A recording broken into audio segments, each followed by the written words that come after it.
This is the regularly scheduled appropriation meeting. It is March 19th. Time is 3:02. I am joined in chambers by Councilman Syme, Councilman Joseph, Councilman Leininger, and Councilwoman Chapel. And we'll look to see in a minute if anybody joins us online, but we do have a quorum. So the first item to discuss is a CIF appropriating $188 from District 4 Capital Infrastructure Funds to Public Works for the fabrication and installation of a replacement honorary street sign on the corner of 28th Street and Broadway in honor of Dr. Michael Feaster. Oh, and I forgot to read the disclaimer. Would you mind reading it for me? This meeting is being held pursuant to KRS 61.826 and Council Rule 5A, read in full. All right, and the sponsor is Councilman Herndon. Do we have any concerns, questions? Motion. Oh, I have a question. yes. Is there no one here to speak to this? I'm unaware of who Dr. Michael Priester is, and I was just hoping that maybe someone can give a little background into this individual. I'm sure that they're remarkable given that they're having a street named in their honor, but be great to know more about this individual. You are recognized. Madam Chair, Madam Councilwoman, Jeff Noble, I wear several hats. I wasn't actually prepared to speak to that, but I'm aware of the situation. This is a street sign that was previously in place at 28th and Broadway, and there was another of these honorary street signs that was put up at that location, and this gentleman's sign was taken down, and now we are putting back up the sign that was erroneously taken down. I do not know the background of the individual. Obviously, you might. I don't, but I do know why the sign is being put back up. The one that replaced it and caused it to be taken down in the first place, is that also going to be hanging? I do not know that, so I'm very familiar with the corner of 28th and Broadway. I don't know if they're going to put them on different corners or what. The south side of 28th and Broadway is in the 4th, the north side is in the 5th. But that is what's caused this to happen. Thank you. And I didn't realize the history on this, so I think that this is an even better example than I could have chosen. But there's no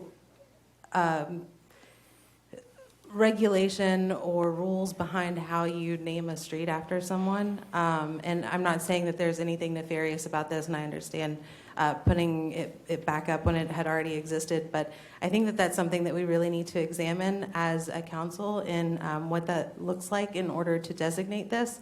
It seems like there should be a little bit more of a process behind that. And I do just want to thank Public Works, who had given us a list of all of the street names that are named after people. And so hopefully a situation like this in the future can be prevented, and where, oh, that's already been named, we're just going to take this sign down. Because I think that it's really important for us to be mindful of how many and how often and who is being put up in honor of our streets. Again, probably all remarkable individuals, but I think that it's important that we get to know them, because also history changes.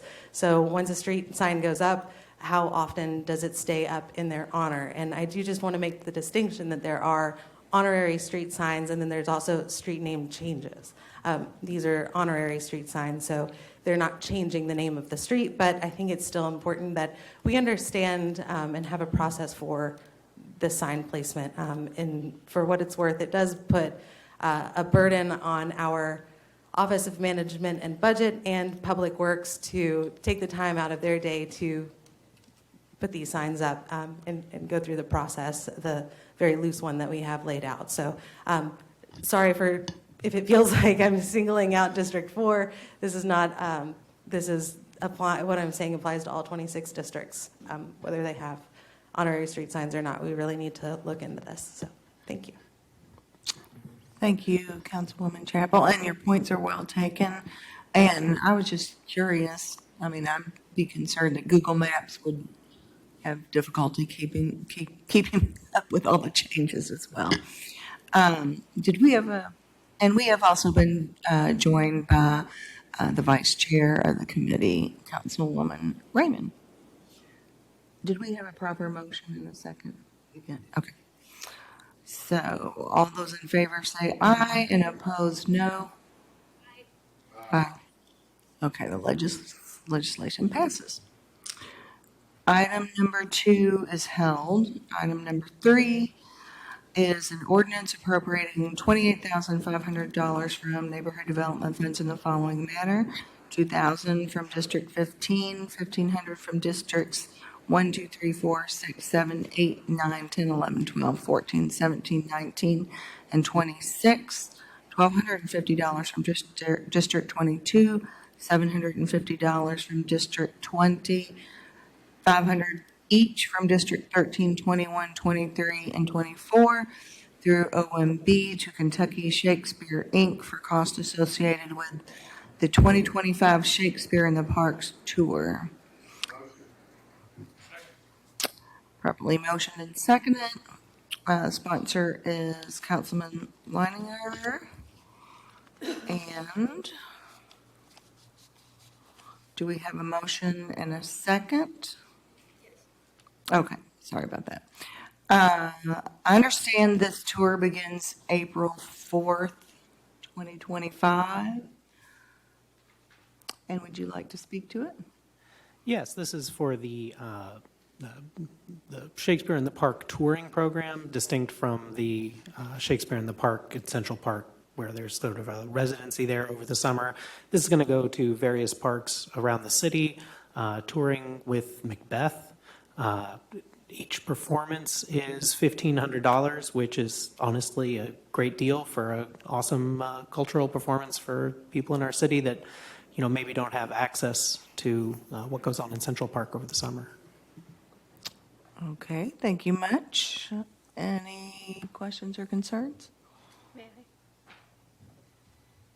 Yes. I just want to make sure everybody feels welcome to come on May 10th to George Rogers Clark Park across from St. X on Poplar Level Road. Thank you so much. All right. Plug, yeah. We're very excited in District 15 to open the season at Iroquois Amphitheater, and I believe that is on April 4th.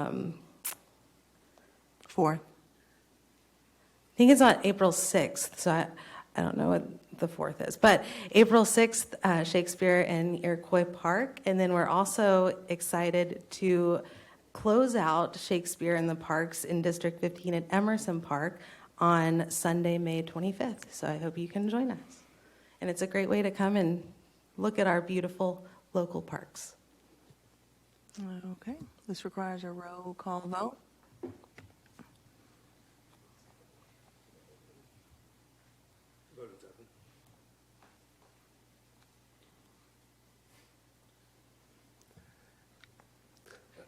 Chair Parker, you have 5 yes votes. Sorry. Thank you. And the legislation passes. Item number 4 is an appropriation of $5,000 from neighborhood development funds, $1,000 from District 3, 4, 8, 9, and 15 through OMB to the Fairness Education Fund for sponsorship of a table at their Fairness Dinner fundraiser on March 22nd, which raises funds for operational costs, community building, and educational events. And this original sponsor, I believe, is Councilman Owen. Do we have a motion and a second? And do we have a speaker?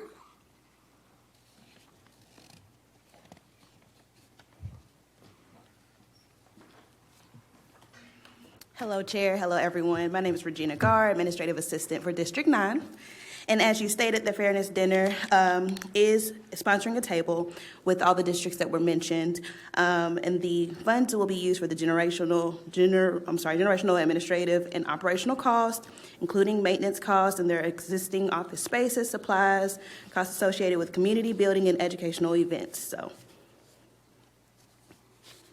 Okay, thank you for that explanation. And I did check with our financial officer that the dollars, even the educational dollars, would be spent in Jefferson County. correct, yes. Is there any questions or comments? Okay. This is an appropriation that requires a roll call vote.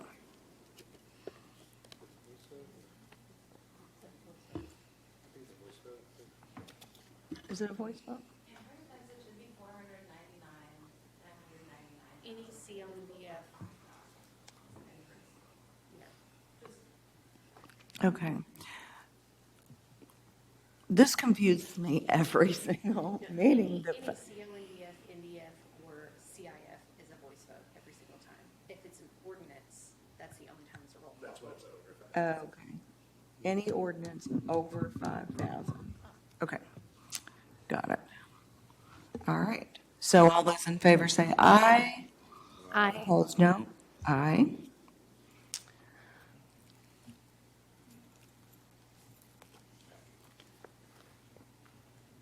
Okay, and it passes. Item number 5 is an NDF appropriating $2,000 from District 9 Neighborhood Development Funds to the Office of Management and Budget to Trees Louisville for planting and maintenance of the tree canopy along and adjacent to Bardstown Road corridor. Sponsor is Councilman Owen. Motion.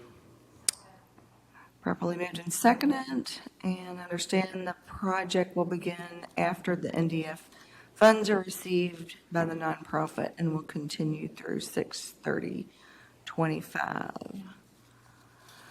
Is there any questions or concerns? Nope. All those in favor say aye and opposed no. Aye. Aye. Aye. Legislation passes. Number 6 is Neighborhood Development Fund appropriating $1,550 from Neighborhood Development Funds in the following manner: $775 each from District 8 and 9 to Louisville Metro Animal Services for a free spay and neuter clinic to be held on March 30th, 2025 at Metro Animal Services. And the sponsor is Councilman Owen again. Motion. Properly moved and seconded. Any questions or concerns? Yes, Councilwoman Raymond? The sponsors are not here, but I think people in this chamber might be able to answer the question. I'm interested in hosting this sort of an event, and I'm curious the pros and cons of sort of holding it within one's district or holding it at Animal Services. Can anyone speak to that? I'm not sure if it's just a logistics issue for them. You know, they have to transport all their people and all their equipment when they have everything. They use a right mobile truck, there. don't they? Councilwoman Chapel seems to have some Okay. insight. Sure. Thank you. So I believe that these would be for spay-neuter vouchers that they would then take and have the animal fixed at Animal House, because that is a pretty big operation. Kentucky Humane Society, which is different from Louisville Metro Animal Services, has their SNP clinic van where they are able to do mobile spay and neuters, but this is not the case. And so I'm assuming just vouchers would go to these residents, and then they would be responsible for scheduling their dog, which is or pet, and which is also kind of nice because it gives a little bit of flexibility to when the animals are getting spayed and neutered. Thank you. Sure. Regina, now I'm interested in this voucher program. Is it first come, first serve in your all's newsletter, or how are you getting these to the people who need them? It is first come, first serve. They actually signed up online, and at the moment, all 50 spots are filled, but it's looking like there might be another possibility. But like she mentioned, that particular location has multiple rooms to do multiple procedures at one time and allow them to rest for the 30 or hour period. And if anyone misses their appointment, that allows them to put a pet in that place from that facility to be spayed or neutered as well. So it's growing, and they're working really hard. District 8 and 9 is working really hard on this, but it's going very, very well. Thank you. So the 1550 covers 50 vouchers. Thank you. Thank you for that explanation. And I know my district as well has, we haven't done the spay and neuter, the SNP clinic, but we've done low-cost vaccine clinics. And they've been very well attended. I think we had like 150 folks at the last one. And we paid for microchipping. So if we can do the spay and neuter and the microchipping, maybe we can try to lessen the census at some of these rescues in LMAS as well. Okay, so any other comments, questions? All those in favor say aye, opposed no. Aye. Aye. Ayes have it.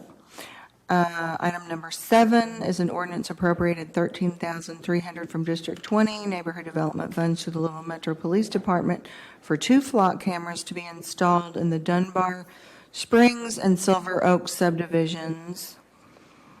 The sponsor is Councilman Benson. Do we have a motion and a second? Properly moved and seconded. And Councilman Benson and Angela have asked me if I would speak to this. The ordinance is pretty self-explanatory. I think a lot of us have already paid for and put flock cameras in our districts, especially in areas of high vehicle crime and car thefts.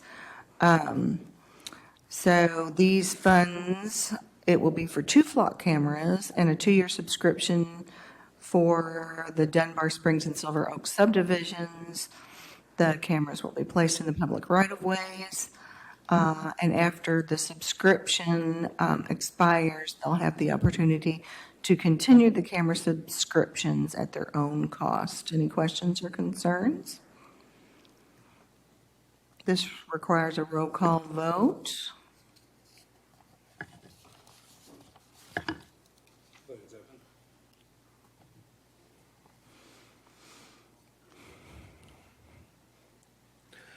Chair Barker, you have 4 yes and 1 present vote. Thank you. And the item with the present vote, will that go to old business? Yeah. All right. Item number 8 is an ordinance appropriating $9,000 from neighborhood development funds in the following manner: $3,000 from District 21, $2,000 from District 15, $1,500 from District 3, $1,000 each from District 6 and 9, and $500 from District 24 through OMB to South Louisville Community Ministries for costs associated with the annual Families Helping Families Dinner. Sponsor is Councilman Rui. Probably moved and seconded.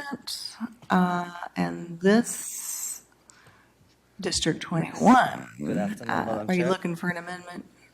Yes, I am. I'm Ashkan Rezai, District 21 Legislative Aid. As you mentioned, it is to support the South Louisville Community Ministries annual dinner, Families Helping Families, and their 50th years celebrating their organization as a beacon of hope for a community and neighbors in crisis. I think the amendments that I want to make is the District 24. They were from 500 coming to 300, so that will change the total amount to 8,800. I think I've sent an email to Madam Clark, right? And also I have District 13 and District 8 confirming for $1,000 each, also contributing to this NDF. So I would like to add that as well. And thank for the support, of course. Okay. So is there someone here that needs to make that amendment? Somebody needs to make a motion. Okay. Okay, properly motion and seconded. So this will be, all those in favor of the amendment say aye, opposed, no. Aye. Okay. So the amendment passes, and then we will have a roll call for the entire.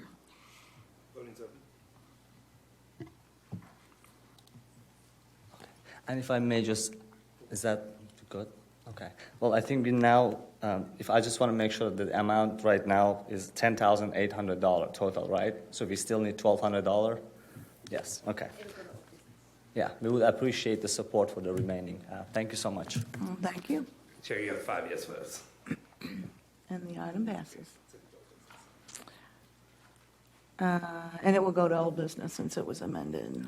Item number 9 is an ordinance appropriated $10,000 from District 26 Neighborhood Development Funds to the Office of Management and Budget to the Tommy Elliott Fund for Community Leadership for sponsorship of the 2025 Storyteller event.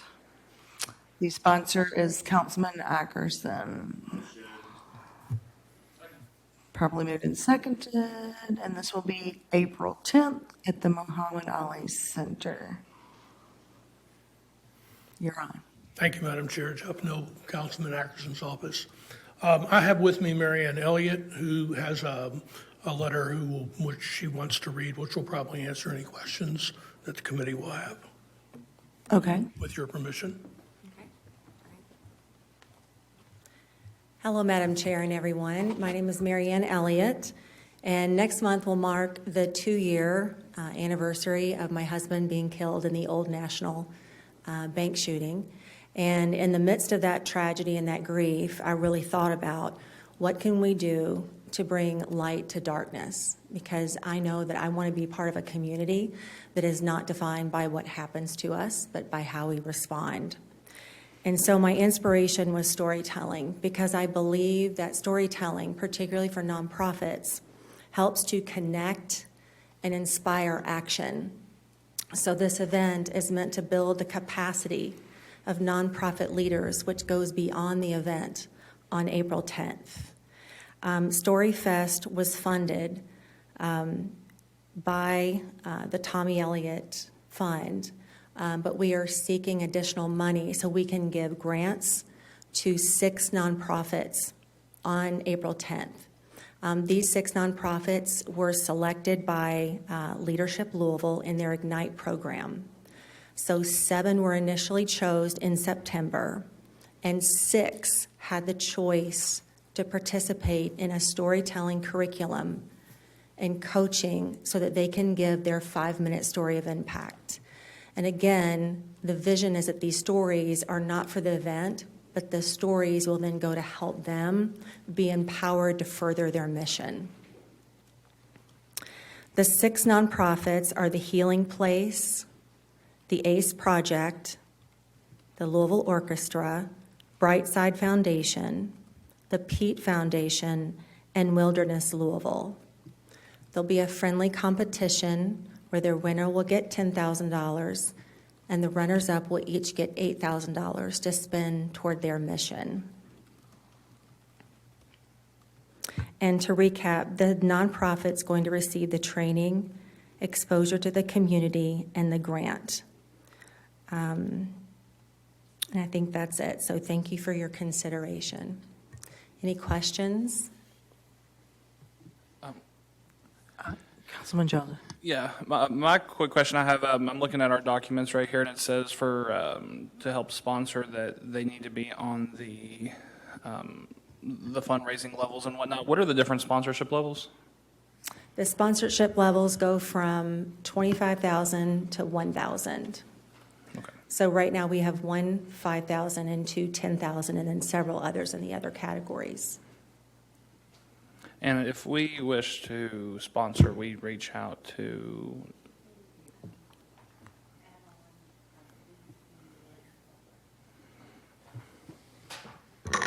You can add on now, it just has to be at a sponsorship level, and I believe it comes with 2 tickets, is that correct? Yes. And you would just have to let us know as soon as possible if you'll be using the tickets or donating them back. okay, and this will also be up on Old Business next week for us to, Unless, I mean, someone can pull it off, like Councilman Ackerson could pull it off and ask for more dollars. But if we don't amend it here, then normally, and we vote on it, it would just go to the consent calendar. But if you want to amend it right here now, then it will automatically go to old business. And I have a question. So if it comes with 2 tickets, could 2 council districts put in 500 each? They can't, they have to put in at least 1,000. Well, I was just waiting my turn. Latanya Bell, the Council Financial Analyst. Amy is correct. There is different sponsorship levels you can do now if you like. You would have to sponsor up to those levels, or you can wait till it's at the Metro Council meeting. You don't have to wait for it to, after this meeting, you can do it now. He can go ahead and request that this item, they can go ahead and request that this item be moved to old business so they can discuss it more and get other sponsorships to it. Even if there's not an amendment made to it, you can request it during this meeting. And then you asked about the tickets. I'm sorry, what was the on the ticket piece? You can't just add 500 because you have to go at one of the sponsorship levels. But if you go collectively with other council districts to come up to that level, then you can do that as well, as far as the different sponsorship levels. That was my question. So like, say, 2 council districts wanted to each put in $500, they could buy one $8,000 sponsorship? So for one sponsorship, if each, say 2 council districts do 500 each, it's going to put you at the supporter sponsorship level, $1,000, and that would reserve 2 seats. Okay, so they'd kind of have to maybe buddy up. If they wanted to do that, if they didn't want to do the total amount. And then as far as getting, we would need a list of who is anticipated to use those seats, but we would need that before the packet is actually finalized to send over to OMB. So if you know ahead of time this is something you plan on doing, go ahead and kind of get some names together so when you can either do it here or you can do it at the council, Metro Council meeting level. And may I make a clarification? There is no money that goes to programming expenses. 100% of the money goes directly to the nonprofit. Okay, so would this be beneficial if you sent out another email seeing if anybody else wanted to sign on, but they had to sign on as couples or buddies?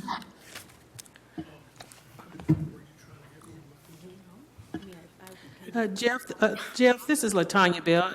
Jeff, I had already put a general statement inside the comments that I sent to the committee members. And if District 26 would like, you can still try to solicit the other districts by kind of using some of that wording and just ask them before the next Metro Council meeting if anybody else want to join. So it was Councilman Ackerson's intention that he would sponsor this on behalf of all of Metro government at the $10,000 level. However, if more money were to come in, then it would go to a nonprofit group of what's been listed, correct? Right. So there would be, you would have to follow the guidelines that Ms. Bell's talked about, whether you did that here at the committee level or if you did it next week at the council level, neither here nor there. Does that answer your question? I don't know about you all, but that just made me more confused. That wasn't my intention. Brent's putting in $10,000. There are other levels that Ms. Bell talked about, 1,000, 5,000, 10,000, 25,000. If you all decided to go in collectively or singularly at any of those levels, there are things that come with those sponsorships. That money would come through the grant to the organization, which would then give it to the organizations, the 501c3s that they're making grants to. Okay. I think that covers it. I was in the queue because I have a comment, but just maybe if I can throw some light onto this. I believe the ask was only $10,000, whereas there might be another organization like South Louisville Community Ministries who comes in and asks for 15, but they're only able to get to 10. And because they have that gap of $5,000, we can amend it and then throw onto that additional ask. Since you did not ask for any more money than $10,000, we would have to amend it to put you in at that sponsorship level. But it's also not a ticketed event. It's more or less a workshop for these nonprofits to develop their elevator pitch, correct? Well, it's an event where they'll have a competition. Okay, an event, well, they'll have a competition, so I'm so sorry. So I hope that kind of helps explain like why this is a little bit different than every time that we just go, oh, we'll give 250. I'll give, because there's not a gap here that they're trying to make up. So you would have to go in and change the ask, essentially. So that's why this is complicated. But my comment was honestly, thank you for being here today, Miss Elliott. It's hard for me to speak about that day because it happened a few months into us being on council, and so the pain that you've been living with is a degree which I could not fathom. And so I just want to say thank you for doing something beautiful in Tommy's memory, because it's nice to see light come from such a dark day. Thank you. That's the spirit in which I'm doing that. And I appreciate being part of a community that wants to come together in unity and hope. Thank you. Any other questions? Any further questions or concerns? Okay. This requires a roll call vote.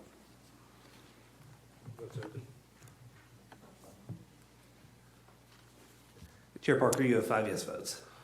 All right, and we'll see if it goes to old business. But right now, it's going to consent. Okay.